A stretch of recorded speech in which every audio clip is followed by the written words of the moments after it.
YouTube, what it do, man? Y'all know what time it is. More panel time. Let's get it. Was it his fault, or did she walk away over feelings, ego, or hypergamy? And what are you basing that on? Personal stories or actual stats? Because saying men lost good women without context makes it sound like men are just out here fumbling blessings, when in reality, a lot of these women never solid to begin with. So what do you mean? All right, and where are you getting it from? So here's the problem. When I try to dissect this and I start saying, why are women leaving in a divorce? Y'all gonna say, or what usually happen, not y'all. What's usually gonna happen is you're gonna say that it's a term y'all use where you group it all together, irreconcilable differences. But when you actually go into what the reasons are, infidelity, finances, things like that, you failed her. You failed that woman. But wait a minute, irreconcilable difference. That's just a branch. Infidelity is not top of the divorces, though. Infidelity is not number one in divorce, though. But again, because you monologue, now you're going on and on about something that's not true. I'm contextualizing and it. The majority of women have. I'm starting with the divorce rate first. You said something earlier. I'm starting with the divorce rate first. Something about when, lady. I'm starting with the divorce rate first. I'm gonna bring it back down to you. I will bring it back down to younger ages. Though, Shannon. I'm starting with the divorce rate. I'm attacking it from all different angles. If you give me a second, because I'm a stat person. Bring it up. Bring up why. What are the top 5 reasons? What are the top reasons? 4 on the list. I can't, Darwin. I can't answer you, bro. That's the problem. When a man is trying to check a man and have a conversation with a man, it's one woman who tries to jump in and be Captain Save a nigga. Let a man handle business. And I shouldn't be talking to you like that because you like my grandma now. I don't want to do that, but I'm just saying, let a man have a conversation with a man. Whoa, you're like my grandma. You can't talk to these old ass ladies like that. God damn it, we gotta check Grandma May. You done messed up. Shannon, prepare yourself. Hold on. You gonna hold your. I wasn't trying to call you old guy. Now you gonna take a. Hold on, I got kids older than you. I was not trying to call you old, lady. Oh, Lord have mercy. I can't do it. Your wife is old. I was not trying to call you old. I would slap the fuck out of your little bitty ass. Okay? I wasn't even trying to do it. You wouldn't do that. Lady, you wouldn't do that. You wouldn't do that. You wouldn't do that. Yes, I would. You fucking wife is. That's fine. That's fine. Hold on. Get in your feelings. Because you knew what I was trying to say. You knew. Oh, let me move my camera. Y'all, shit then got heated. I will slap the fuck up out of you. Come on, man. Lady, why are we resorting to violence? Boy, don't get smart with me because I'll knock your ass in the middle of next week. Why are we resorting to violence as soon as we get triggered? Now, lady, now you know that's not nice to say, okay? So? Because let's be honest, you slap him, and let's just say he's the pookie you just called him. Now, if he decides he wants to hit you back, what y'all think gonna happen? Ladies, listen to me. I don't care how upset you get. Don't ever threaten men and tell them you're gonna beat him up, slap him, put him in his place with your hands, or none of that.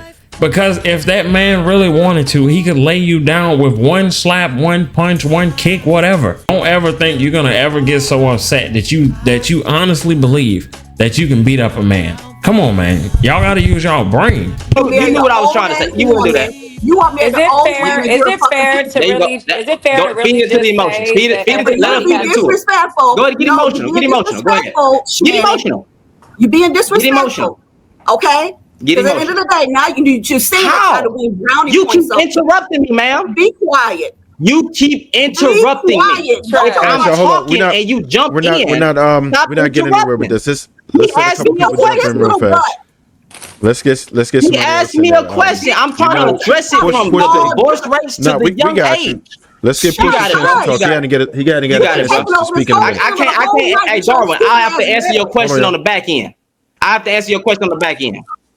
You got it. He ain't was a pookie. He still is a damn pookie.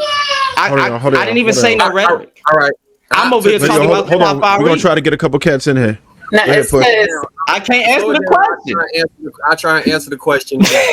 Hold on. You cutting him off. We gonna let Push, and we're gonna jump to you, Marcus, and we're gonna try to get everybody in there. I'm just enjoying the conversation, but I was just kind of looking at some of the data. and it doesn't really speak to infidelity being the main reason for divorce. It's actually emotional intelligence of the male on the role. And then the second part was a traditional component to that. I just shit. Sorry, my bad. I do think there's a lot of emotional discussion going on just based on personal experience. I do have a group of men that I fellowship with often, regularly, and everyone is married except me. I'm divorced, but they still have the same values. We see things differently, but it does not make them men in their relationships and marriages any different from what we're talking about now. They just have differences with their spouse. Everything is based on that specific relationship, and we're generalizing every relationship or every marriage. And it then goes down to us having these discussions about all men and all women. And of course, statistically, it's going to be that way because we have to kind of lump everything together. But if we're just talking about now, divorces are not ending because of infidelity, not the top reason. And actually, finance was the second or the third. So infidelity was a little lower on that totem pole. Then that goes back to if the man is not emotionally intelligent enough to identify his wife's or spouse's emotional needs, that does not mean he's a bad husband. He's just not emotionally inept to understanding where she is. He's not out there. It didn't even say infidelity. So he's not cheating. He's not doing those things that we're talking about. So there, I think we do pull over to having to have those discussions about therapy, which everyone I feel needs, because it's important to then grow as the person that you were not. And if you remain the same person that you were 10 years ago, emotionally, it's going to be difficult to maintain a relationship, marriage or not. So that's how I feel about the entire thing. Just you have to kind of grow from where you were. Okay, so Push. Hey, Marcus. I think what's happening is, and I suffered from this for a very long time in this spaces, and I think Shannon may suffer from this as well. The experience that you've had with women, mine was similar, where I did meet a lot of good women, and I was doing cheating or was not ready to settle down at the time. And there's a group of friends that I have that have the exact same story who are all married now. Then there's another group of friends who don't believe in marriage but have long-term women. It seems to me that the men that I know that are privileged have their way with the market, which kind of speaks to the overall point of the men in the red pill saying that the top 20 or 30% of men have all the selection. So it will seem like it's an abundance of good women, which I always composite like, yeah, it's good women everywhere. You can find a woman very easily, but that's not in general all the men's perspective. Right. And they're running into issues where they may see a good woman, but she's not attracted to them for whatever reason. And the women that they have access to aren't the quality of women that seem to be in abundance for certain men. So I think it's a privilege component to it that I was initially missing. I don't know if you see currently, but yeah, I think that may be a part of this conversation. That's why it seems like we're missing each other. And also what I feel like it is too, a lot of people, believe it or not, a lot of people get married with significant issues that they're already having in a relationship that are not resolved. If we're already having major issues, in our just boyfriend and girlfriend phase, and then we go and get married and we've never worked on those issues, sorted them out, whether it be communication problems, anything is just money and cheating. A lot of it is y'all's ability to get on one page with one another, whether it be about the money or about the children or about each other's needs. A lot of us don't like having uncomfortable conversations. We want everything to just be comfortable and just peace. And sometimes you have to have uncomfortable conversations in order to get to that peace. When it's just life experiences are vastly different. Because when they said that a lot of men don't have sex or are abstinent and all, I thought it was a lie initially when I came into this space. I just knew that this was not real. I'm like, man, everything, I don't know. They do what they want. They have their way in this world. But that's not the story for everybody. And coming from the perspective of somebody that has it, to talk to the other people who are not having the same experience, it comes off as dismissive to their life experience. And then that's when we get the most pushback. You're right. And I wouldn't try. If I can speak this time, yeah, go if ahead. I can speak just for 10 seconds. I wasn't even trying to bring in antidotes. Now, I did that with the family and stuff like that. But what I was trying to say, when you look into the top reasons for divorce, right? What we do as men, I was trying to address it from a divorce area first and then move to when we are young, because we are immature and things of that nature. That's what I was going to do. So the divorce reasons, right? Women initiate most of the divorces. No one disproves that. No one disproves that. But when you go into the why, what we do as men, we throw every scenario, even if it's infidelity, abuse, and finances. Look it up. Look up the top reasons. That's all I'm asking. Look up the top reasons why women are leaving. Okay, I'm trying, even though it's gonna hurt, I think men are failing in those areas. Infidelity. Why would she stay if she cheat? I'm not saying every man. I'm going by the statistics of why they leaving. So when you look up why they leaving and you read it, right, the men will say, F that's irreconcilable differences. I'm saying you can't just throw that all under an umbrella and say irreconcilable. No, because if it's a valid reason for her leaving, then she should leave. She was right to leave. As a matter of fact, right. Kevin Samuels even said so. So that's all I'm saying. She was right to leave. I'm not saying every man has went through this type of thing.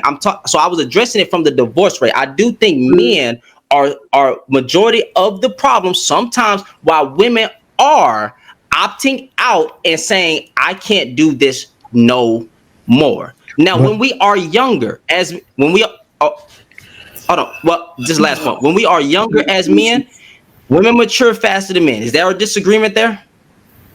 Is there a disagreement? No? Okay. Sometimes when we in our young age, let's just be honest, we will have a good woman. She down for us. She would do everything for us, but we are so young in the head still. And then when you get later on in life, be like, damn, what was I thinking? Because your frontal lobe is developed. That's all I was trying to say. I wasn't trying to pander. I wasn't trying to gaslight. I wasn't trying to do none of that. I was trying to contextualize information. Now, if you want to combat it and say I'm wrong, that's fine. But that's all I was trying to say, bro. And lady, hold on real quick. Let me say something, Dr. Lady. But I get the thing about the and most people probably agree that women mature faster than men. Me personally, I don't. I have a different perspective on it, and it's highly respected because it's highly supported.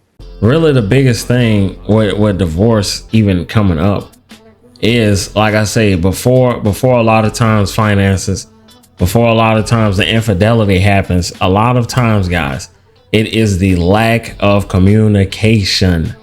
It is the lack of communication.